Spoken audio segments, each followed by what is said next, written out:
A babá da minha infância. Eu cresci acreditando que tive uma babá quando era pequeno. Não uma babá comum, claro, mas uma mulher chamada Dona Celina, que cuidava de mim quando meus pais trabalhavam à noite. Eu sempre lembrava dela como uma senhora silenciosa, de coque no cabelo e um vestido azul desbotado. Ela tinha mãos finas e geladas e um hábito estranho de ficar parada, olhando para mim do batente da porta, como se estivesse esperando eu dormir para poder ir embora. Essas lembranças sempre foram tão vívidas que eu jamais questionei. Eu até conseguia lembrar da voz dela, baixa, rouca, como se ela estivesse sempre cansada. Ela me contava histórias esquisitas antes de eu dormir, histórias sobre crianças que não obedeciam e eram levadas por coisas que vinham do teto. Na época eu achava que era só uma tentativa bizarra de me fazer dormir, mas quando cresci, simplesmente aceitei que alguns adultos têm métodos educacionais estranhos. Eu só fui perceber que algo estava errado anos depois, quando meu primo, limpando uma caixa de fotos antigas, me mostrou uma imagem da nossa sala de quando eu tinha uns 5 anos. Eu aparecia sentado no chão com um brinquedo na mão, e atrás de mim, ao fundo, estava ela, Dona Celina. O vestido azul, o coque apertado, a postura ereta, rígida, as mãos cruzadas. Eu gelei na mesma hora. O problema é que a foto estava rasgada exatamente na altura dos rostos dos adultos.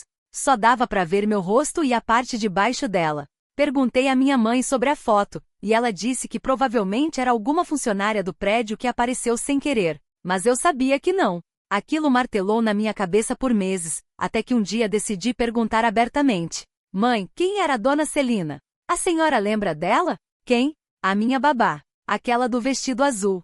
Filho, você nunca teve babá. Eu ri achando que ela estava brincando. Mas minha mãe ficou séria, séria de um jeito que fez meu estômago embrulhar.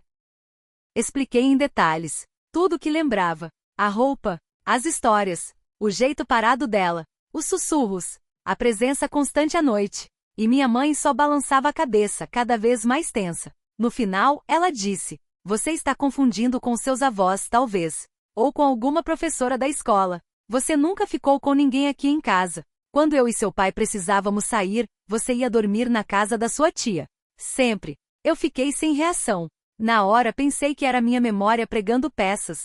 Criança mistura coisas, certo? Mas tudo ficou muito, muito estranho quando comecei a ter uns sonhos esquisitos, alguns meses depois. No primeiro sonho, eu estava deitado na minha cama de criança. E como sempre, havia alguém parado na porta. O quarto estava escuro, só com o corredor iluminado. Eu sabia que era ela, mesmo que não visse o rosto. Sentia o cheiro de mofo, o frio das mãos. E ela dizia: você vai esquecer de mim?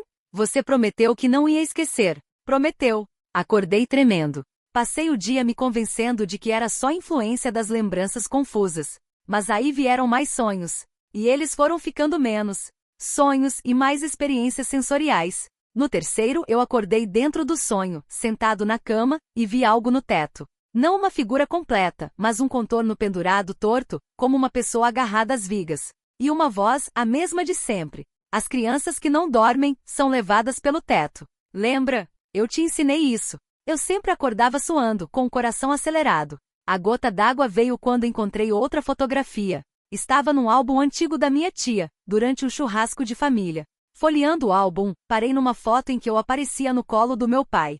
No fundo, borrada, mas inconfundível, lá estava ela de novo. O mesmo vestido, a mesma postura, as mesmas mãos cruzadas. Eu mostrei para minha tia, desesperado. Quem é essa? Que mulher? Essa aqui no canto. Mas, não tem ninguém aí, Arthur. Quando olhei de novo, a figura havia sumido. A foto estava completamente normal. Não pode ter sido falha de impressão, não pode, eu vi. Eu reconheci. Meu corpo reconheceu. A partir desse dia, senti que ela estava próxima. Como se tivesse acordado alguma coisa. Como se mexer nessas lembranças tivesse aberto uma porta. E então, há 2 semanas, aconteceu a pior coisa de todas. Eu estava dormindo quando acordei com uma sensação gelada tocando meu braço. Abri os olhos devagar, achando que tinha esquecido a janela aberta. E lá estava ela, em pé, do lado da minha cama. O mesmo vestido azul, agora ainda mais poído. A mesma postura ereta. Mas, agora eu via o rosto. E eu juro, JURO, que aquele rosto não era humano. Era como um boneco antigo, de porcelana rachada, sem expressão, com olhos tão fundos que pareciam buracos. A boca estava aberta, como se estivesse tentando imitar um sorriso. Ela colocou a mão no meu ombro e disse, com aquela voz rouca arrastada: Você cresceu, mas ainda precisa de mim. Eu cuidei de você a vida toda, mesmo quando você esqueceu. Eu não consegui me mexer, nem gritar, nem respirar. Ela se inclinou sobre mim, tão perto que senti o cheiro de terra úmida e sussurrou: Eu nunca fui sua babá. Eu só estava esperando você me ver de novo. E agora você viu. Então, eu posso entrar. Apaguei.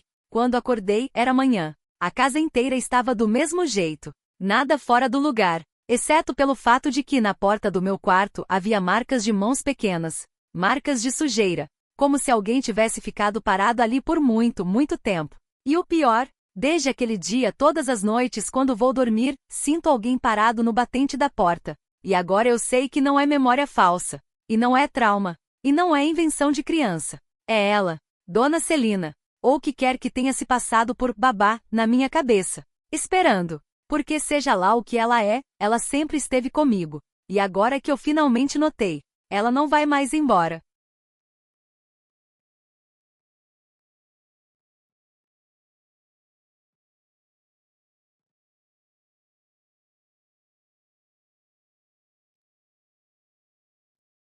O apartamento do andar 7. Eu me mudei para um prédio relativamente antigo na zona sul da cidade. Era barato, silencioso, bem localizado. O tipo de oportunidade que você pega sem pensar muito. O prédio tinha 8 andares, 2 apartamentos por andar, corredores estreitos e um cheiro permanente de produto de limpeza misturado com mofo, típico de construção velha. No quinto dia morando ali, enquanto esperava o elevador, aconteceu uma coisa que nunca consegui explicar. Eu estava no térreo, olhando o painel do elevador quando notei algo estranho. Além dos botões normais, 1 ao 8, havia um botão extra. Pequeno, quase escondido, sem iluminação, com um número gravado à mão, como se alguém tivesse riscado com um estilete. 7B. Achei bizarro na hora. Não havia B em nenhum outro andar, nem apartamentos com essa nomenclatura. Todos eram 701, 702, 801, 802, e assim por diante. Pensei que fosse algum defeito no painel. Ou uma pegadinha. Mas, enquanto eu encarava aquele botão improvisado, o elevador chegou. Entrei. No reflexo da porta vi meu rosto franzindo a testa, como se já soubesse que aquilo ia dar errado. Fiquei olhando o painel mais alguns segundos. E então apertei. Não sei explicar por quê. Só apertei. O elevador não se mexeu imediatamente. Ele tremeu. As luzes piscaram 1, 2, 3 vezes. Um estalo seco ecoou pelo interior do elevador, como se algo tivesse se desconectado. E então finalmente começou a subir. Só que o visor digital não mostrava número nenhum.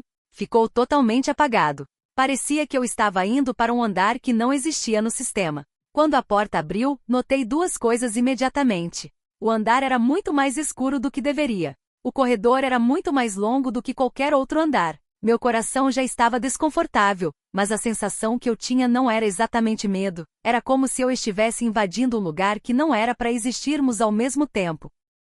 O apartamento do andar 7. Eu me mudei para um prédio relativamente antigo na zona sul da cidade.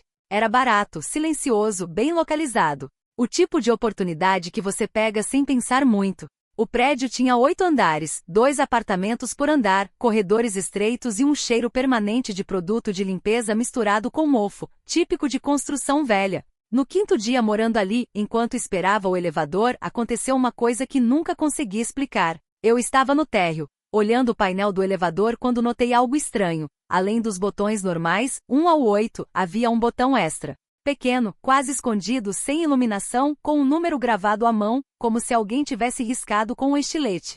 7B. Achei bizarro na hora. Não havia B em nenhum outro andar, nem apartamentos com essa nomenclatura. Todos eram 701, 702, 801, 802, e assim por diante. Pensei que fosse algum defeito no painel. Ou uma pegadinha. Mas, enquanto eu encarava aquele botão improvisado, o elevador chegou. Entrei. No reflexo da porta vi meu rosto franzindo a testa, como se já soubesse que aquilo ia dar errado. Fiquei olhando o painel mais alguns segundos. E então apertei. Não sei explicar por quê. Só apertei. O elevador não se mexeu imediatamente. Ele tremeu. As luzes piscaram 1, 2, 3 vezes. Um estalo seco ecoou pelo interior do elevador, como se algo tivesse se desconectado. E então finalmente começou a subir. Só que o visor digital não mostrava número nenhum. Ficou totalmente apagado. Parecia que eu estava indo para um andar que não existia no sistema. Quando a porta abriu, notei duas coisas imediatamente.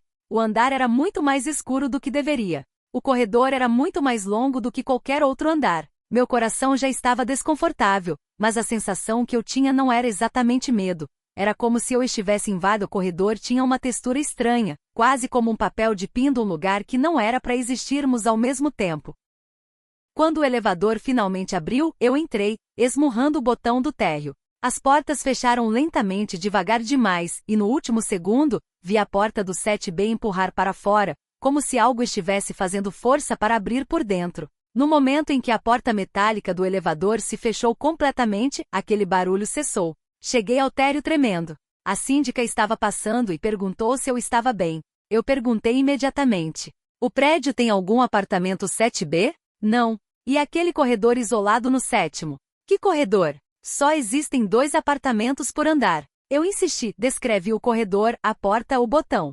Ela ficou pálida. E disse que anos atrás, antes dela assumir, o prédio teve um problema numa reforma. Um funcionário desapareceu durante a obra. Ele foi visto pela última vez entrando no elevador. Testemunhas lembram que o elevador parou no andar 7, mas as portas não abriram. Quando desceu novamente, o trabalhador não estava mais lá. A equipe fez buscas exaustivas, nada. Nenhuma câmera registrou ele saindo. Nenhum barulho. Nada. Ela me disse que o caso foi abafado, porque o prédio era novo e os moradores estavam entrando na época. Acidente de obra, disseram.